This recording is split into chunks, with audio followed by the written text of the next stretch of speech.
Hello, this is Rabbi Shlomo Zalman Bregman of the Jewish Executive Learning Network. We're in the Short and Sweet series. Welcome back. In this clip, what I would like to speak with you about is a fascinating, critical, crucial Jewish idea pertaining to the afterlife.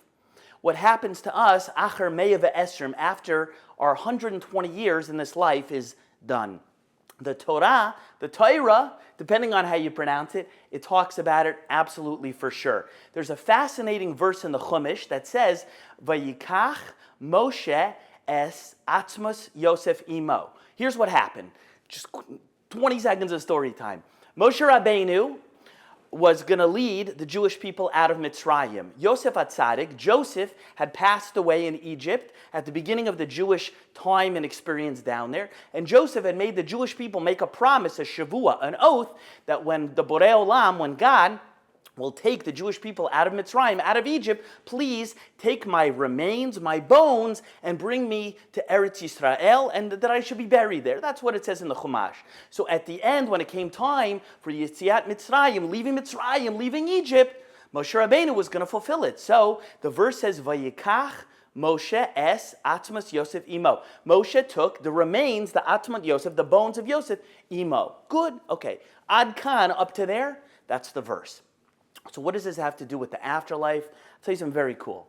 So there's a rule, a klal, when we learn Torah, and that rule says that every single word that God put in His Torah is to teach us something. Let me tell you something. I'm an orech din, I'm a lawyer, and when I'm in court or I'm wherever, I say extra words.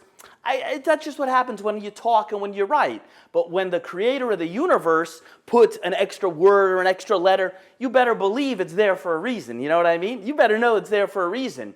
So let's look at that verse. Vayikach Moshe et Atzmos Yosef imo. Moshe took, well, it has to say, let's see if there's anything extra. Moshe has to say Moshe. Took has to say took, because we have to know what he did with it, the verb. The remains of Yosef, we have to know what the object he was acting upon was. And then it says imo, with him. In Hebrew, that word, imo, means with him. In English, it will be two words, with him. And in Hebrew, it's one, imo, one word. And the question is, maybe that word seems to be extra. If I said Shlomo, that's me, took the sefer, the book, obviously I took it with me, right? If I said Shlomo took the book, David took the cell phone. It's obviously with him. It's with him. It's obvious. So why does the Torah have to come and say Moshe took the remains of Yosef, imo, with him? It's a good question. And this is not my original question. This question is found in the writings of a commentary from several hundred years ago called the Kli Yakar. He discusses this question. What is this coming to teach us, or lirabot, is it coming to include? So this is what the Kli Yakar says, and here is the point of the video. He says like this: if the pasuk had just said, Vayikach Moshe et Atzmos Yosef, it would mean that Moshe took the remains of Yosef and he carried the aron, the coffin, and he dragged it and he took it. Imo is lerabot. With him is coming to include. He didn't just take it down here, but he took it olam haba. He took the reward of this mitzvah to the next world. He took it with him. You hear where I'm going with this?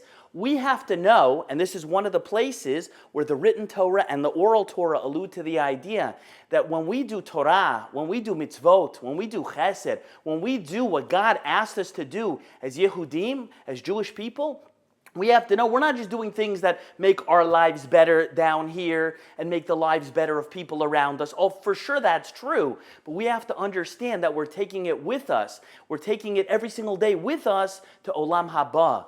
None of us are going to live forever. And after a maximum of 120 years in this world, we're going to come in contact with Hashem, with the Borei Olam, with HaKadosh Baruch Hu.